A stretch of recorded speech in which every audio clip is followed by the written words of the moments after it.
When my parents found out that I had cystic fibrosis, they had never heard of CF before, and they were given a lot of information that day, but the one thing that really stood out in their mind that they've never forgotten is when the doctors told them to love me, to cherish the time they had with me, but not to expect me to live to be an adult.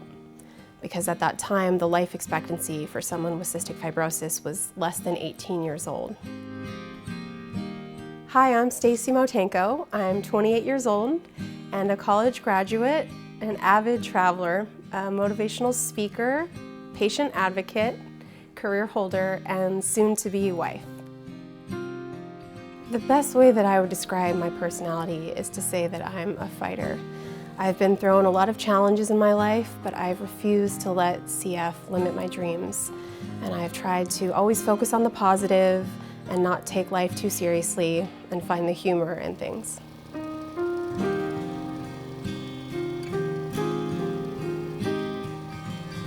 Cystic fibrosis is a chronic illness that requires hours of daily therapy and numerous medications. When I was a kid, having CF was really more of a nuisance to me. I didn't understand the true implications of my disease until I was 10 years old. And when I was 10, one of my closest friends with cystic fibrosis passed away. She was 12, and so seeing her at the end of her life and seeing her lose her battle to CF at such a young age was really significant and traumatizing to me. CF is kind of like a monster in waiting, and you never know when the monster is going to jump out and grab you, and you're never fully prepared for the ramifications of that.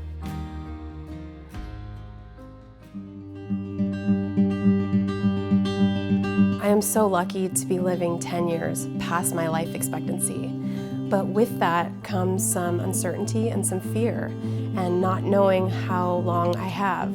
And I think one of the hardest parts about living with cystic fibrosis is knowing that it can change at any moment.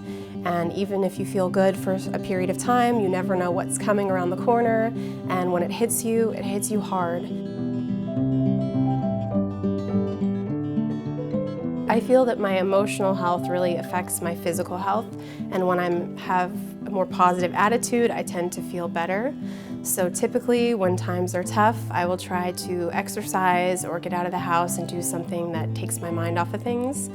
I also like to write in my gratitude journal, and that's where I list all the things that I'm really grateful for, and it helps to bring me back to a good place when something bad is going on in my life.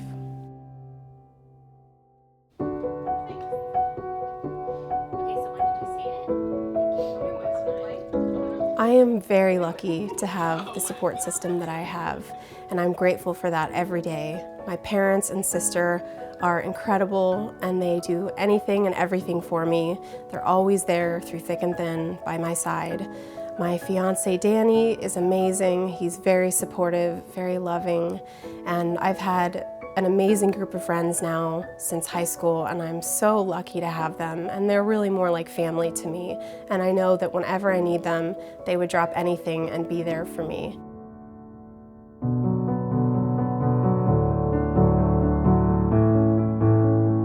Living with cystic fibrosis and being uncertain about my future, I never really knew if I was going to get to have the kind of experiences as an adult that I'd always dreamed of. And one of the biggest ones is getting married.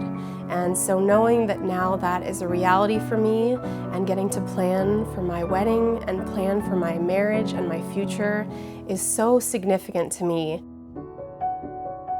When that day comes and I'm walking down the aisle, it's symbolic to me of more than just marrying a wonderful person, but it means to me that I'm going to get to have a future. And that's something that my parents and I didn't know if I would get to have.